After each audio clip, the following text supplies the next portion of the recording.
Let's talk about the money in your wallet versus something like Bitcoin. On the surface, they might seem similar, but underneath, there's a massive difference in how they're created and, more importantly, who gets to control them. We're going to look at two totally different playbooks, one run by people in boardrooms and another run by pure open source code. Let's get into it. It all really boils down to this one simple question: who gets to decide how much money is out there? The answer to this question, it really cracks open this huge philosophical divide between the world of traditional finance and the world of crypto. Everything we're about to talk about comes right back to this. All right, so first up, let's talk about the system we all know, the one we use every day. We're talking about fiat currency. This is the world of central banks, of governments, and at its very heart, it's a system that's built on human decisions.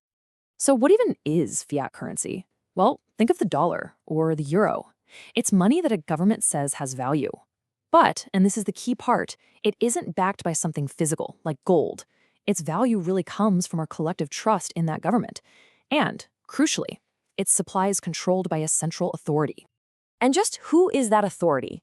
Well, in the fiat model, the controllers are a pretty small select group of people. Central bank governors, top economists. They get together in meetings, they look at a ton of data, and they make judgment calls that can literally increase or decrease the amount of money in the entire system.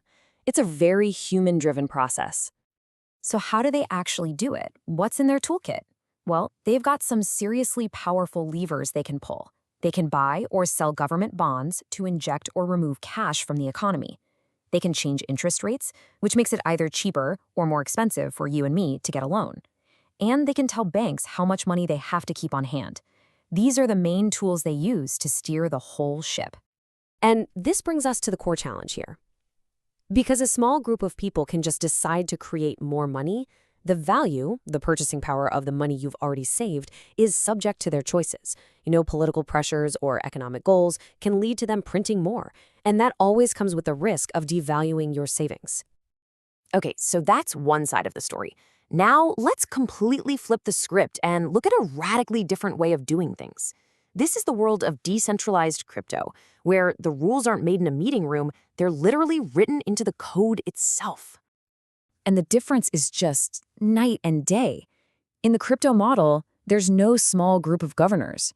The controller is the protocol. It's the software that everybody on the network agrees to run. So the creation of new money isn't some judgment call. It's a pre-programmed, totally automated schedule that anyone can go and look at. Bitcoin is the perfect example of this. New coins are brought into existence through a process called mining. But here's the beautiful part. The code is written so that every 4 years or so, the reward for mining, the rate of new coin creation, gets sliced in half. This is called the halving, and it guarantees a predictable, slowing supply all the way until the very last Bitcoin is mined, sometime around the year 2140.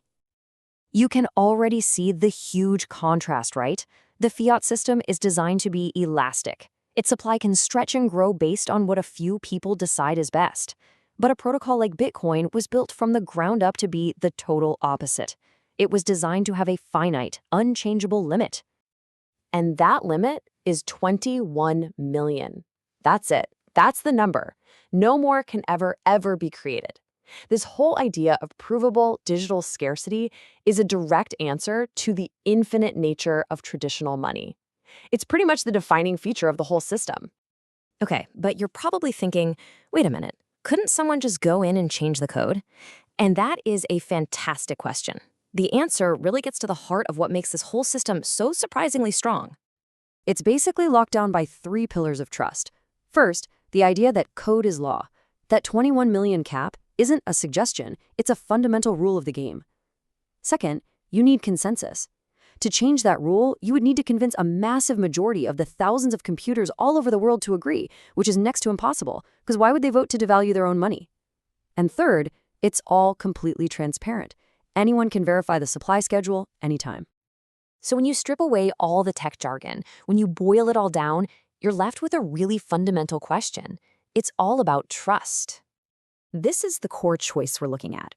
Do you put your trust in a human institution, like a central bank, with all its expertise, but also all its potential for human error and political pressure?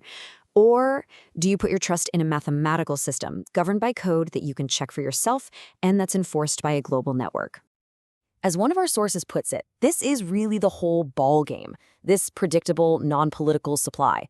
That's the technical edge. That's what makes this a truly different kind of asset. It's a kind of discipline that no human-run system can ever perfectly match, by design. Now, before we get carried away, it's super important to hit a few reality checks. First, not all crypto has a hard cap like Bitcoin. Second, having a fixed supply does not prevent wild price swings. It's a huge risk. And finally, being decentralized means you are your own bank. That sounds great, but it means security is 100% on you. Lose your password, and your money is just gone forever. And so we're left right back where we started, with that one big question. The choice between a system managed by human authority and one governed by math and code is one of the most incredible debates happening right now. It's not just about technology, it's about what we value and ultimately where we choose to place our trust.